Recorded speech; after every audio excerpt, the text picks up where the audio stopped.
इसी लफ्ज संभल को लेकर मुरादाबाद वाला उत्तर प्रदेश के संभल में झगड़ा है कि मंत्र में कहा गया है कि अंतिम जमाने में अंतिम अवतार संभल नामी जगह में आएगा। और ये संभल तो भारत के अंदर एक ही है, वो मुरादाबाद में है। और जिस मुरादाबाद में ये संभल है उस संभल शहर में कोई बहुत बड़ा भव्य मंदिर नहीं है। तो कल की अवतार अवतरित कहाँ होंगे, अवतार कहाँ लेंगे, कहाँ पर जन्मेंगे वो। तो इसलिए उन्होंने यही कोशिश की कि ये जो मंदिर, ये जो मस्जिद है आलीशान, इस मस्जिद पर कब्जा करो और इस मस्जिद को शहीद कर कर तोड़कर इसके ऊपर हम अंतिम अवतार की जगह हम वार करेंगे, उनके लिए मंदिर बनाएंगे। इसी लफ्ज को लेकर यह झगड़ा है। हालांकि ये लफ्ज शंबल गराम शहर मक्का के लिए बोला गया है। शंबल गराम गुख्य सबाराहमणय सगहातमन भवने विष्णु यशशा कल की प्रादुर्भविष्यति। सुप्रीम कोर्ट के दोनों वकीलों से कहना चाहूंगा जो माथे में तिलक लगाकर अपने आप को बोलते हैं कि हम धार्मिक हैं, हम सनातन धर्मी है। तुम सनातन धर्मी नहीं, तुम फसादी हो, नाला है। धर्म के बारे में ज्ञान नहीं। ये लफ्ज संभल की वजह से तुम्हारे पेट में दर्द हुए कि वहां पर मस्जिद क्यों है।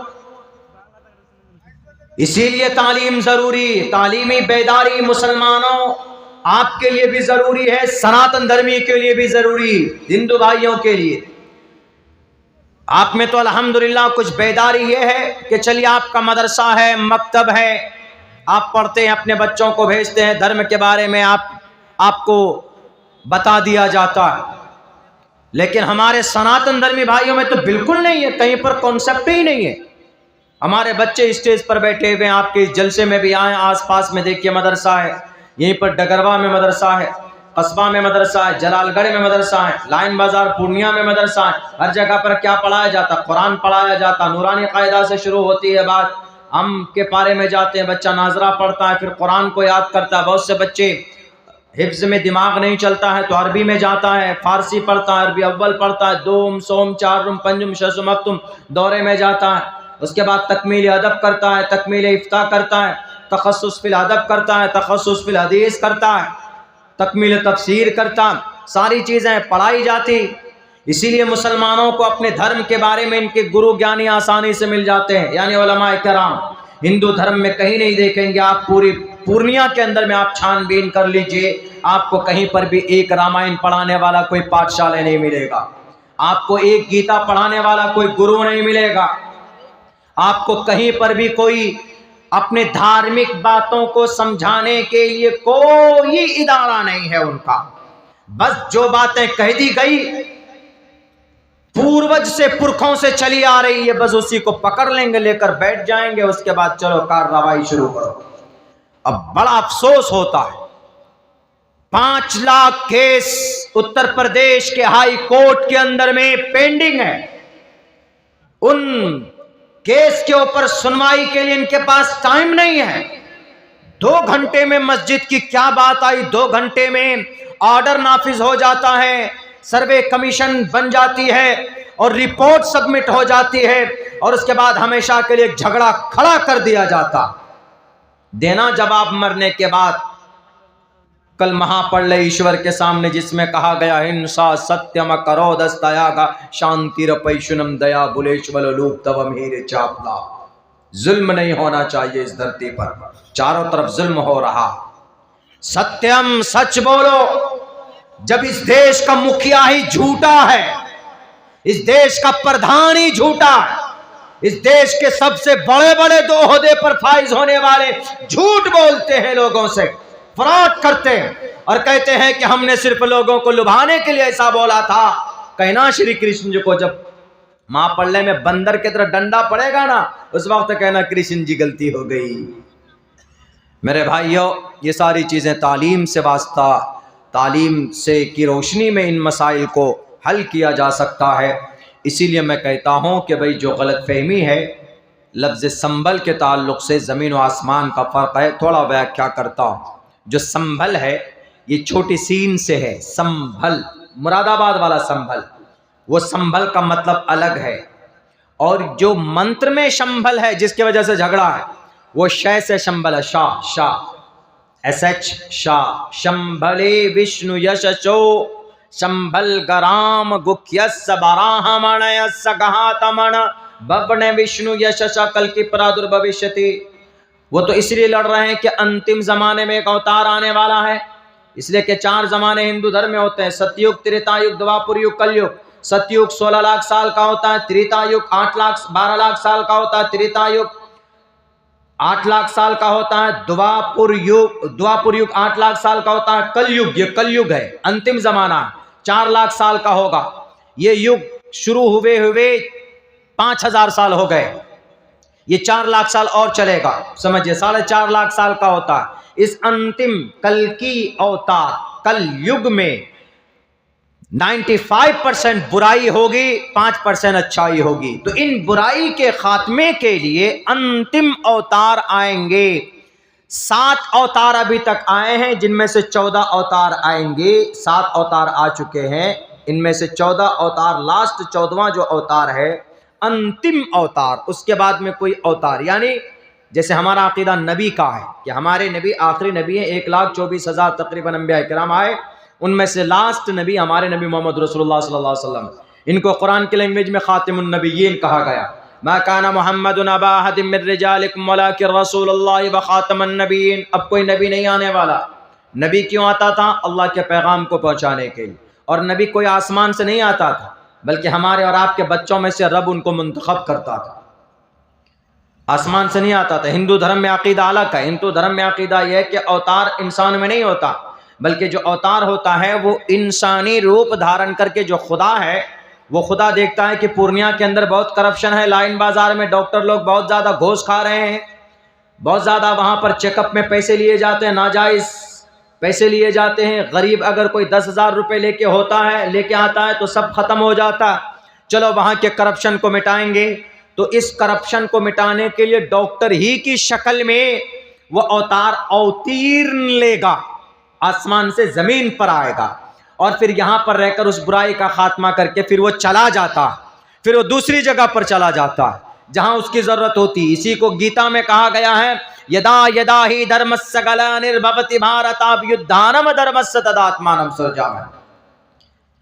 जब जब कहीं पर अच्छाई खत्म होती है, उस अच्छाई को बचाने के लिए, उसकी रक्षा के लिए, उसके प्रोटेक्शन के लिए आता है कौन? ईश्वर आता है। बहरकैफ तो वही अकीदा हिंदू भाइयों में है कि अंतिम ज़माने में जो अवतार आएगा उसकी आने की जगह शंबल होगी और उस शंबल के अंदर में वो अवतार लेंगे और फिर यहाँ से फिर अच्छाई का काम करेंगे। तो इस मंत्र के आधार पर उन लोगों को गलतफहमी ये हो गई कि ये मंत्र शंबल गराम, ये मुरादाबाद वाला संबल। इसीलिए यहाँ पर ज़रूरी है उन लोगों को ज्ञान प्राप्त करना। अगर ज्ञानी नहीं है तो उसके ऊपर बात करना। इस लफ्ज़ के ऊपर तहकीक शायद हुई नहीं है। हमने तकरीबन अब तक 10 जलसों के अंदर इसकी व्याख्या हमने की है। इसीलिए मैं आप लोग जितने भी रिकॉर्ड करते हैं, इस लफ्ज़ की तहकीक जिस दिन की तकरीर में ज़्यादा बेहतर है, आप उसको कहिए कि मुरादाबाद वाला संभल और अंतिम अवतार वाला Shambhal, there is quite different between both words.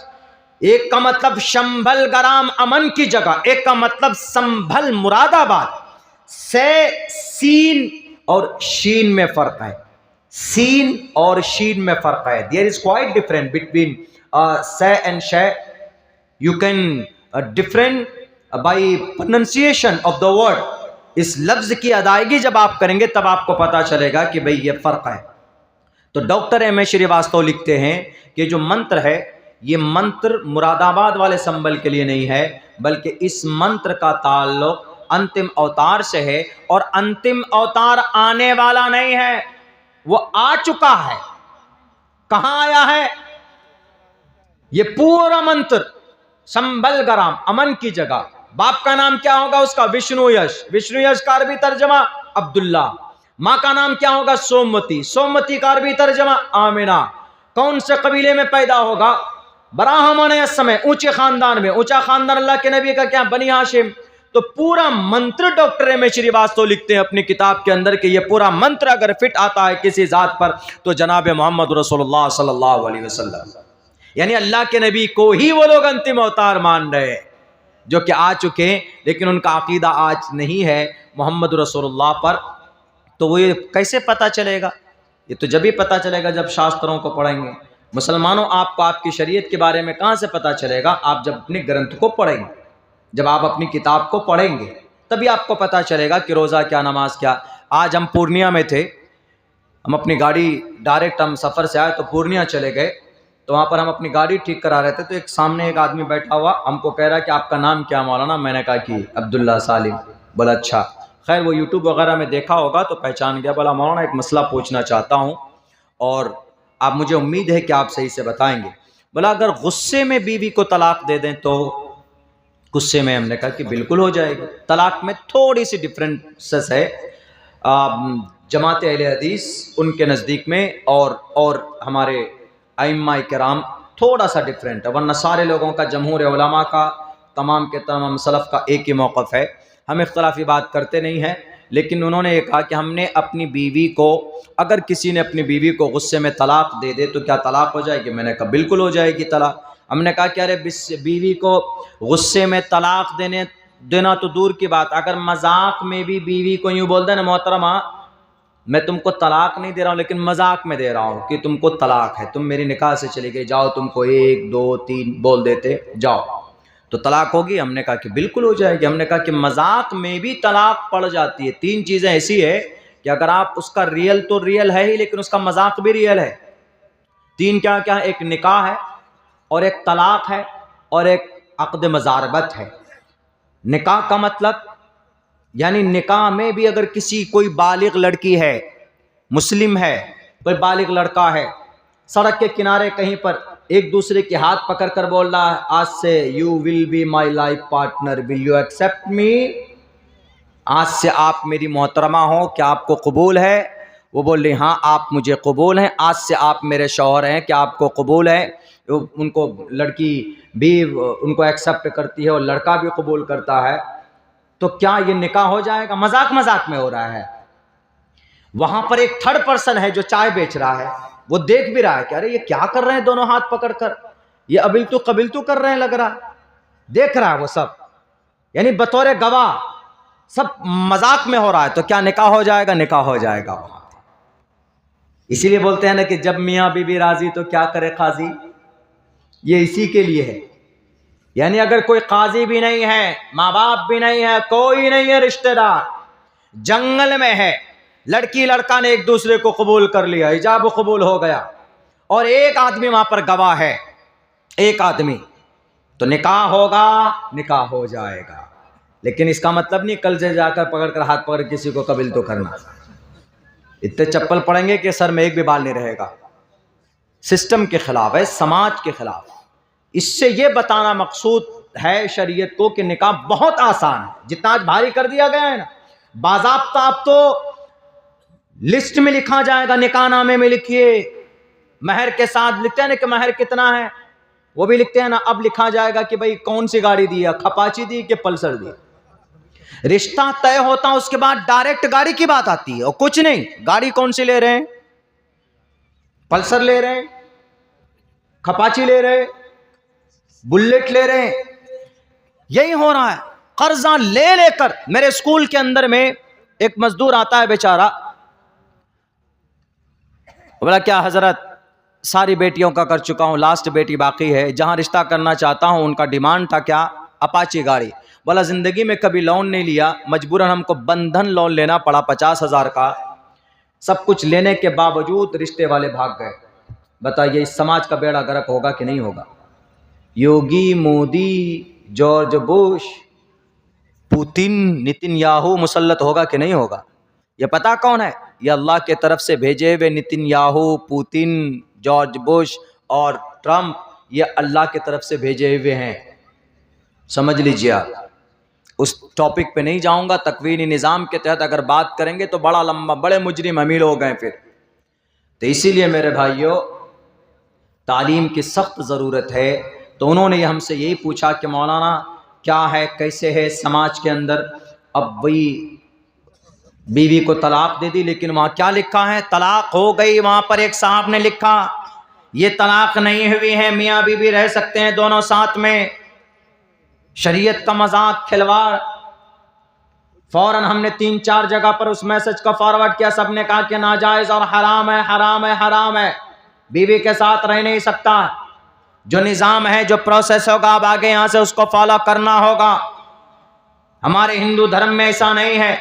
Hindu धर्म के अंदर अगर कोई किसी एक पूजा पर एक मंत्र पढ़ता है, अगर उसको कोई गलत पढ़ दे तो कोई दूसरा आदमी बताने वाला नहीं होगा। क्यों?